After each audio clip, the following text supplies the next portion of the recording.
Hi, my name's Richard. I'm the race director for Beyond Marathon and for the Millennium Way Ultra, which takes place on the 1st of March 2015.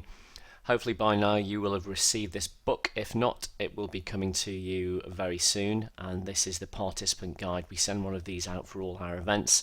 Covers everything you need to know right the way from arriving and parking at the event through to suggested kit lists and checkpoint locations. It also has various risks about weather, this kind of thing, details on the terrain, and also, most importantly, what I wanted to highlight to you in here before we go on to the route itself was some navigation tips.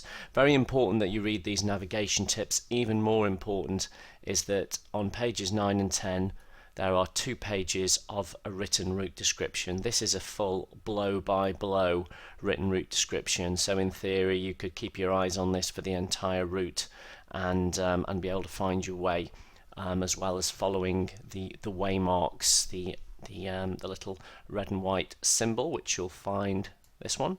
You'll find this symbol all over the route as you make your way along the path. In fact, there's a better example. This is what you're going to see attached to all the styles. So this route description, as I say, is a blow-by-blow. We would still expect you to carry your maps as well. Navigation is fairly straightforward. There is a diversion, footpath diversion in place in the middle of Stafford at the moment, which I'll go into in a little while. That makes the route a little different from last year. Also, we've moved the location of checkpoint 3 to a slightly safer location. And again, I'll go through that in just one second. So very important that everybody prints out a copy of this route description and brings it with them on the day. As I say, it's blow by blow. For those of you that are bringing an OS map and understand how to read the grid references, we put those in there as well. Obviously, if you don't understand those, it's not the end of the world. We also have provided we've updated, should I say, the route page of the website, and that now contains a GPX file which you can upload to your GPS device. It contains some low resolution PDFs which are maps of the route, and also a memory map file and a Google Earth file as well, so you can fly through the entire route and view it in advance. I'm going to take you through some of it in just a minute. And but finally, as I say, just a reminder again, please print out this route description, bring it with you on the day, and you're not going to get lost as long as you do it. And other than that, read the book cover to cover, and that way you'll be well prepared on the day. So what I'm going to do now is jump into the route itself. First of all, let me zoom out slightly.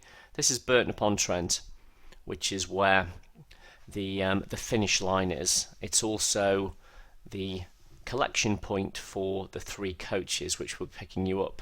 And here is Shobnall Leisure Complex. You're going to be parking on any of the car parks, very large car park that stretches around the side here and around the front, and the main building you'll be registering in the main building from 6:30 in the morning onwards. Registration is going to be a pretty quick affair. You're just going to be handed your race number and also an electronic timing bracelet. There are some toilets at the finish here. In other words, when you come and register, there are not any toilets at the start of the course. There are lots of convenient bushes, but that's about it. So you're going to hop on the coach at 7 AM, or I should say it leaves at 7 AM. It's then going to take you on a journey over to the start of the Millennium Way, which is in Newport here. The coach is going to drop us off on the A518. The reason being is the coach cannot actually drive down this road. There's a low bridge here, so the coach has to drop us off here, and we've then got an 800-metre walk along this quiet country lane to the stone railway bridge where the route starts. I will give you a short race briefing there to remind you of anything, but really this is the race briefing you should be listening to get the main content. I'm now going to step through the course. The good news is the first 10 miles is, as you can hopefully see here, an old abandoned railway line. So the first 10 miles, it's very, very easy to navigate. You can almost switch your brain off. You will, however, cross the main road about 3 times, twice around Nosal, as you can see here, and once as just before Horton. So do take care that road can be quite busy. It shouldn't be too busy on a Sunday morning, but there certainly will be traffic on there. It does move at speed sometimes, so take great care. So 10 miles, perfectly flat as you run into Stafford. There is a slight hill around here. When I say hill, it's all of a nothing. If you've ever run up anything steeper than, I don't know, a very gradual incline, that's what you're going to get here. There are really no hills on this course at all. I think there's a couple of 100 feet in total spread across 38 miles, which is one reason that to some people last year found it quite difficult. They set off at marathon pace, really going very, very quickly. By the time they got to mile 20, they were struggling a little bit. So be careful with your pacing earlier on. Unlike other ultras, there are very, very few styles and gates. There's certainly none in the first, or very, very few indeed, in the first 20 miles until you get to the farmland section, after which there are quite a few. But for those first 23 miles, you're going to be running quite quickly without any break really, so there's a lot of potential for you to get tired, so pace yourself quite well. As you get into Stafford, you'll emerge from the end of the trail, from the end of the railway line, into a small car park in Castletown area, where you'll find checkpoint 1. There'll be a little camper van there, and some of our checkpoint volunteers who will be handing out some food and some drinks. Food and drink on Beyond Marathon is typically, we've got some water, orange juice, we'll usually have some Coca-Cola as well, or Pepsi, something like that, and there's usually some high energy snack food, and by that I mean various combinations of crisps, nuts, jelly sweets, and some cake, biscuits, or all this kind of food. Now, if that kind of food doesn't suit you, bring your own along. Hopefully there is something for everyone. I understand that various people have food allergies, so we've not stuck to one particular group of food. There's a mixture of everything. I'm sure you can find something to eat and drink there, but it's a good idea to carry your own food to supplement what we provide on the checkpoints anyway. Now I'm going to zoom in hopefully a little bit to the next scale of map, just to show you a bit more detail around Stafford. Once you have passed the first checkpoint, you're then going to run along this estate road, and you'll go past this first roundabout. This one's a bit of a gotcha. Lots of people last year just carried straight on down this road and they missed this turn off. So just literally a few hundred meters, that's 800 meters or so past the first CP, you're going to take a very sharp left-hand turn. It is clearly signposted town centre. It is also signposted cycle route number 55. I may well be able to show you this in detail. I think I can. Yeah, let me zoom into the Google map here. This is on the Beyond Marathon site, on the Millennium Way site specifically. So you can view this here yourself, as well as download the route pack, which has got the GPX files in there, which was updated on the 19th of January. If you downloaded it prior to that, you need a new copy. So there's the first checkpoint. You're then going to run along this road. If I drag this little fellow here onto the map, hopefully I will be able to show you what you're looking for. I think I can, yeah. So just before the roundabout here, hopefully you can see on the left hand side this cut in here. This does say town centre on there. Here it says cycle route 55, and you run about 80 meters through there. There's 4 yellow bollards. You go straight through them and carry straight on over the railway line, and that railway line is here. Shortly after that, you're going to join the River Sow. And for those in the know, officially the route description takes you around this way to a pedestrian crossing and rejoins the river. There is actually a way through here. You can turn right on South Street. In fact, again, I will show. I don't mind you using this because it doesn't really make any difference. But if you were to let me move a little, I'll move a little bit further along the street than there. Hold on a second, to there. Okay, you can see this little cut in, and that's the river down there. So I don't really mind if you walk around there or go or run around there. It's going to save you 30 seconds or something, nothing significant. So take your pick. The warning, however, is that there are none of those red and white footpath waymarks as you go through the town centre. So do follow the route description or your maps carefully. But you are following the River Sow. And you'll follow the River Sow very soon afterwards into Victoria Park, which is a typical town centre type park. There's a bridge over the water here which you're going to cross, and exit the park, and that will bring you into the town centre. Now from this point onwards there's a footpath divert in place. Usually the Millennium Way follows the river right the way through here, as you can see. Instead there is a lot of house building going on here all around this area, so as a result, all around this area, shall I say, the council have put an official footpath diversion in place. There's lots of large yellow signs which say pedestrian diversion, so it's quite easy to follow. But essentially when you get to this crossroads in the town centre, and let me pop the little fella on the map here again so you can get your bearings, you're going to arrive at this crossroads here. There'll be a Nationwide Building Society on your left, a Royal Bank of Scotland on your right, and you're going to go straight ahead, and you're going to run right along this road, passing this block of flats which will be on your left hand side. You're going to the block of flats is about here. You're going to ignore the path split here, make the road split, make sure you stay to the right, and you'll end up at the huge big roundabout on the ring road, the Queensway, where you'll see a very large Asda superstore here. You're going to cross the road using the pedestrian crossing and follow this road round to the right. You'll then pass a sports centre here, and then an Esso garage which is just on this corner. And at Esso garage, again, you should see all these have got the yellow pedestrian signs, and it will direct you down this way. And after about 300 metres, 250, 300 metres, the road crosses the River Sow. Just before that, there's a little turn off down here for you to get back on the towpath beside the river, and at that point in time you are rejoining the Millennium Way. I should just say about 400 metres later you do have to swap sides, but it's very clear that you have to do that over the road. And then another area I wanted to warn you about is this here. It's a bit of a confluence of lots of waterways. This area is also very muddy. It's always very muddy due to the quantity of water that's around here. Last year one of our competitors lost both of his shoes. He managed to retrieve one, the other was lost to the bog monster forever.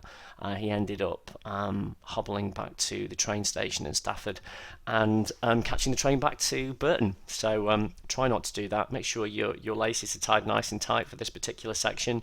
Another warning is there's a slight diversion that is described in the route description. They're constructing a new bridge here, so when you approach this area you're going to make a beeline for this new bridge construction, where you'll find a new a new stile, and when you have gone over that new stile you'll rejoin the canal. Actually, should say you'll join the canal at this point in time, and you're then on that canal for the foreseeable future. So I'm now going to flip back over to the Ordnance Survey map just to show you where we were. So this is that wet section here, and here you're on the Staffordshire and Worcestershire Canal, and you're on that canal for right the way through until you certainly until you reach the next checkpoint 2.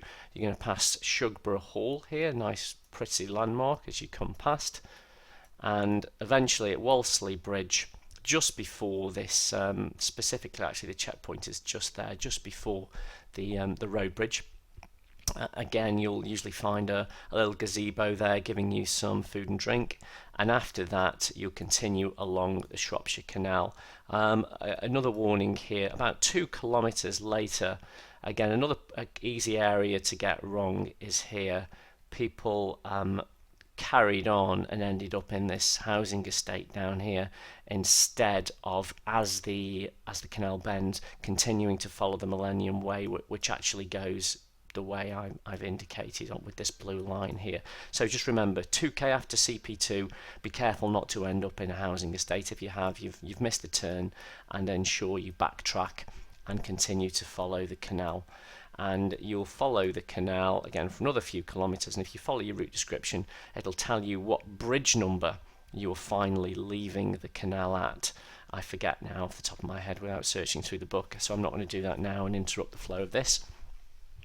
So you will leave the canal for 9 miles. This 9 miles is a farmland section, And a warning here is that up until now you've had pretty nice hard packed ground with the exception of that muddy bit in Stafford, and you're going to get your first taste of some wet or second taste, I say, of some wet and mushy ground.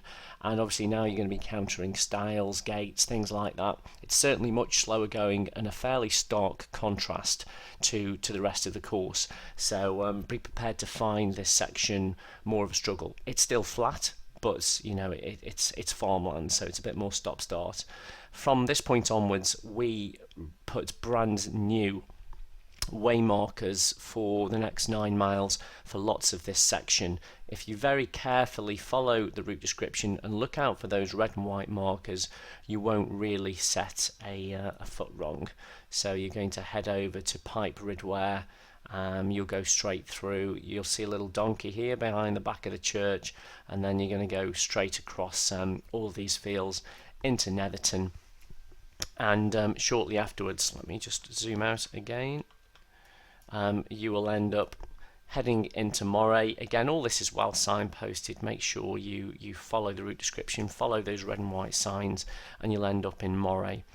And from that point in time, you'll head from Moray to Yoxall. Quite a few people missed this turn off and ended up coming down here. Last year that didn't matter because the checkpoint was at the pub, which is indicated there. This year the checkpoint's not there. The main reason for that is there is no footpath here, so we thought it was a little bit unsafe to have you trundling along the left hand side of the road. So as a result, we've moved checkpoint 3 to the playing fields. So there is a set of playing fields just I might be able to zoom in and show you that actually. Let's let me do that.